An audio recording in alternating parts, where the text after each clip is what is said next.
Hey guys, today we're talking about how to connect your roborock Q5 Plus to the app. So this is an important thing when talking about purchasing because you want to make sure that this is going to be a seamless process and that you're going to be able to add it easily. I know that's a huge thing for me. So I'm going to show you just how easy it is. So let's say you don't have the self-starter kit or it's not working for you or something. First thing you're going to need to do is download the roborock app, obviously we have it here. You're going to need to go up to add device. So it's going to have this little plus signal up here. I'm going to press, you're going to have a QR option. Let's say we don't have the QR code. So then you're going to go and you need to add a device based on the devices that are optional here. So we have the Q5. Then it's going to ask for your Wi-Fi information. I'm obviously going to pull off the screen for that really quick.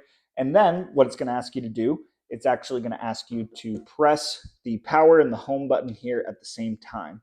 And what that is going to do is that actually going to give you a Wi-Fi reset. Now what it's doing is actually giving off a Wi-Fi signal. So we go over here, we make sure that we can connect to the Wi-Fi that it is actually giving off.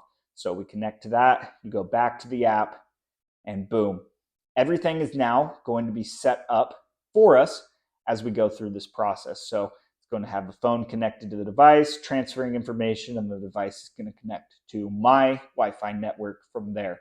So everything is super, super seamless, very easy. I know this is a huge and most important thing for me is how easy is this going to be to set up and to maintain through this process. Roborock makes it extremely easy, extremely intuitive to set up. Definitely recommend for anybody who's looking.